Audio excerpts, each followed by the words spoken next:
Fast forward 289. I'm Larry. Welcome back. Tonight we'll be working on my 351 Cleveland again, so let's jump into it and get started. All right, so tonight we're going to be degreeing the camshaft in this 351 Cleveland and just making sure that things check out like they're supposed to. So this is the setup that you're going to need to degree a camshaft. You're going to need a degree wheel, obviously a dial caliper, and a way to mount it. I'm using a push rod connected to a lifter. Now, I know what they say, use a solid lifter, but what I'm using is a hydraulic lifter that's already been pumped up and it has no give to it. That's why you want to use a solid one, because it has give. This one here is pumped up. It won't bleed down. You shake it back and forth. It's solid as rock. You press on it, it don't move. So it's just as good as a solid lifter. So we're going to use it to check to use it for the dial caliper. Use one of my new push rods that I bought with an old lifter that's pumped up on the dial caliper. Then you also need a bump stop, or a piston stop, and we're going to just thread that into our block.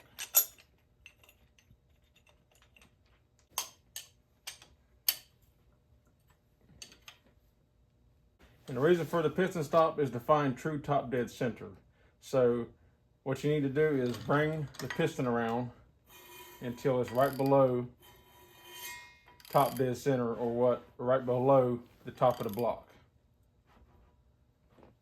And this is where you would bring your piston stop down. You want to bring the piston up close, but not all the way to the top. Bring this down just a little bit. It don't really matter how much down you move it, just as long as it's below this the strap. Now you want to bring the piston up till it just touches that bump stop.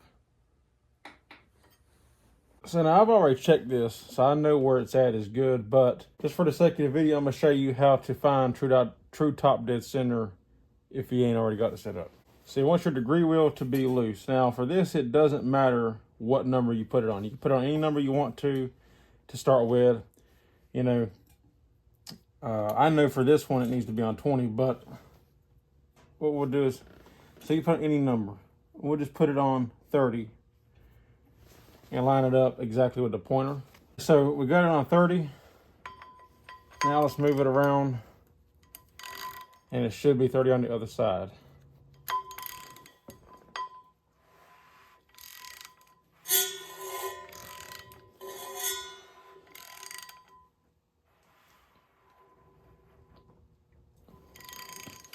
Okay, so we got 10. So if we take 30 and 10, add them together, that's 40. Divided by 2, that's 20. So we need to set this on 20 for it to be top dead center.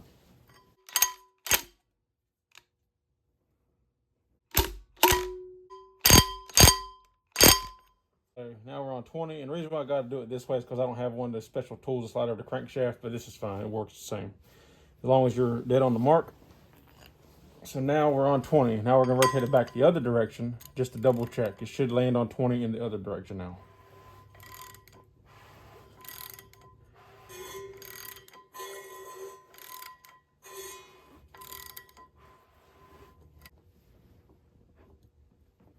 Bring it to the bump stop, or the piston stop, I keep saying bump stop. Piston stop, and now we have 20. So in both directions, when we hit the piston stop, it hits 20 in both directions. So now we know we are at true top dead center. So now we can pull our piston stop off. We don't need it anymore.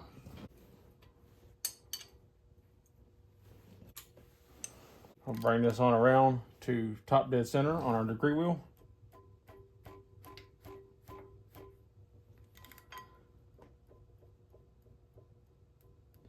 And it's also important to make sure that anytime you rotate the engine, now it didn't matter as far as checking top dead center with the piston stop, you can turn it either direction, stop to stop like we did, and that's fine. But when you're checking your valve train, or anytime after you find true top dead center and you're bringing it back to up to top dead center, and you're checking your valve train, always turn in the direction the engine rotates, which if you're looking at the front of the engine, it would always be clockwise. It turns this way.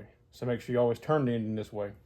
Because if you turn it this way, you might have a little bit of slack in your time. Even though it's a new timing chain, you get a little bit of slack in it. It won't give you a true reading. So if you go backwards, go past your mark, and always come back to it going clockwise up to your mark to take the slack out of the chain. Hope I explained that good enough. All right, so we're dead on top dead center. You see our pointer is lined exactly on top of the center. And we can come in here and look at our timing gear. You can see our dot down in here on the cam gear lines up with the keyway and the dot down there on the crank gear. So we are exactly top dead center now. So this is the part where we're gonna need our cam card now. So if we grab our cam card, we wanna find the intake center line. It's supposed to be 106, so we're gonna check that now. All right, so to check our intake center line, you have to make sure, first of all, you're on the number one, and also always check your top dead center from your number one piston, and always check your valve train from the number one piston. So for the sake of the cam card. So you gotta make sure you're on intake lobe on the cam, and we're gonna bring the lobe up to the highest lift on the lobe, and we're gonna know that because we'll use our dial caliper for that. If you watch the dial caliper, we're gonna rotate the engine until we get the highest lift on here. So, and you'll know because the needle will start moving, then it's just gonna stop and sit there. So we're gonna rotate the engine. All right, now it's at the base circle. All right, so the needle's moving. We're gonna go until it stops moving again.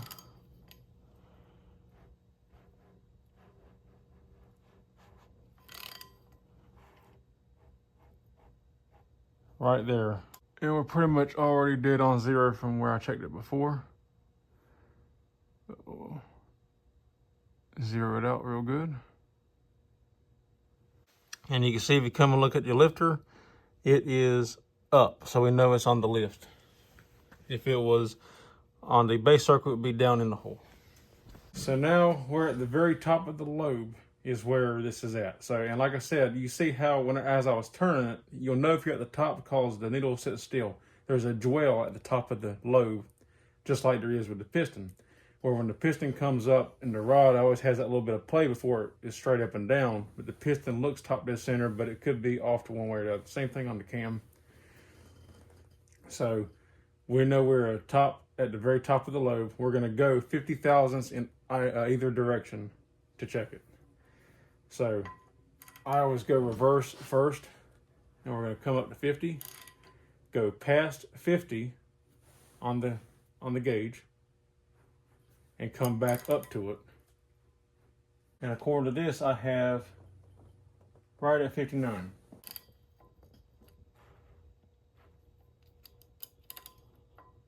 You can see we went past it because we're going in reverse.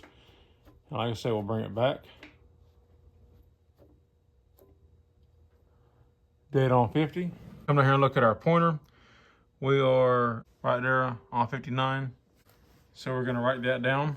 We went in the reverse direction to check it the first time. So now we're gonna do the exact same thing, but go in the other direction now. So we're gonna bring it around until it goes back to zero on the gauge. And then that needle will go straight back up. And we're gonna go right back to 50. 151.5 on the degree wheel. Now you can see on our degree wheel, we have 151.5. So now we're gonna write that number down. All right, so for our center line, we have 59 plus 151.5 divided by 2 gives us 1.5 or 105.25. If we look at our cam card, we saw that our center line was 106. So it's like 3/4 of a degree advanced.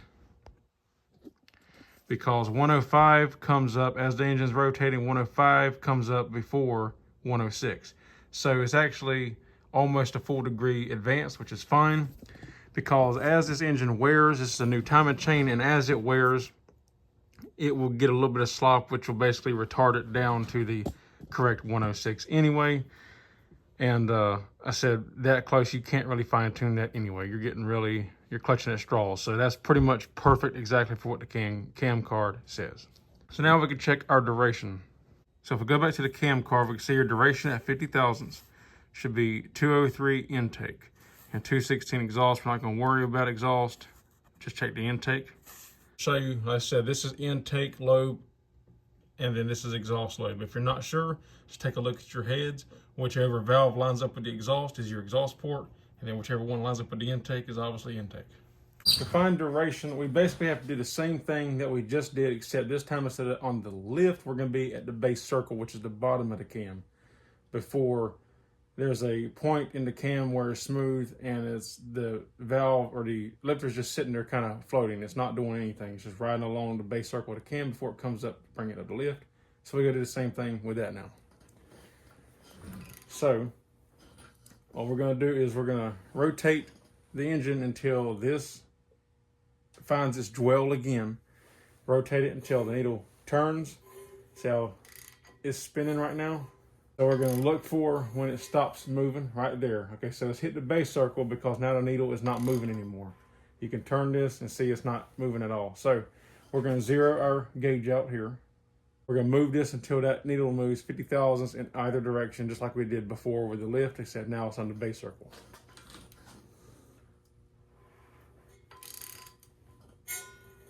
Again, we're going in reverse. So we're going to go to 50, past 50, and then bring it back down to 50.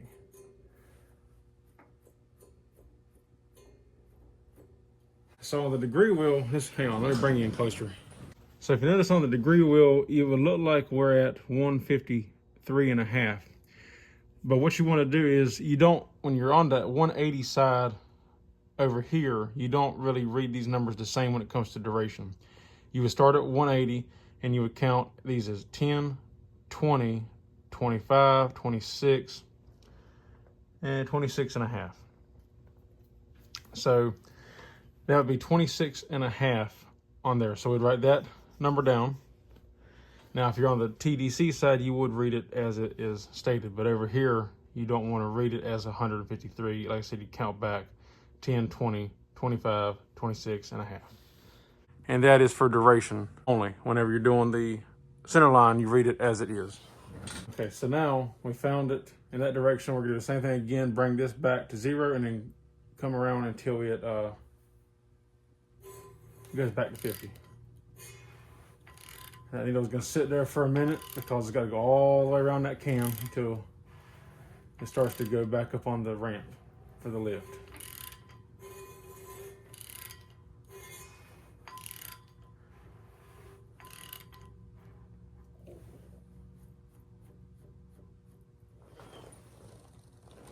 Okay, we're dead on 50. And now you can look and see we got 5 on the TDC side, so that would be 5. So now we're gonna take and add those two numbers together and add 180 to it. All right, so this is, I've already checked this a couple of times. This is what I ended up with. This time we had 26.5 plus 5 plus 180, which gives us 211.5. The first time I checked it, it was 27 plus 5, so only half a degree difference on the 26 part. Plus 180 give us 212. So 212, just call it 212 for the duration on intake of 50 thousandths. Come to our cam card, it actually says 203. So we actually have more duration than what the cam, on this cam, than what the cam card says it does, which is fine. That just means it'll thump a little more, but the center line is still good, which is what we want. Now, just out of curiosity, I did check the exhaust side, which is just, you do it the same way you would the intake side. Just take the lifter and put it on the exhaust lobe. And this is what I ended up with. 6.5 plus 41.5 plus 180 is 228. So actually, according to my math, and maybe I made an error somewhere, but according to what I checked, we got 212 on the intake and 228 on the exhaust for the duration of this cam. So it's actually more, because you can see it says 203, 216 is what it actually is supposed to be. But like I said, not a big deal. Okay, so I made this sketch really quick just to give a better visual of what I'm talking about when I mention center line or base circle. So the center line is, pretend like this crappy sketch that I drew. This is your cam lobe, right? So this is the bottom where it's round and it's starting to ramp up, and this is your top of your lobe. So your center line, when we find intake center line, this the highest point in the lobe at the top of the cam.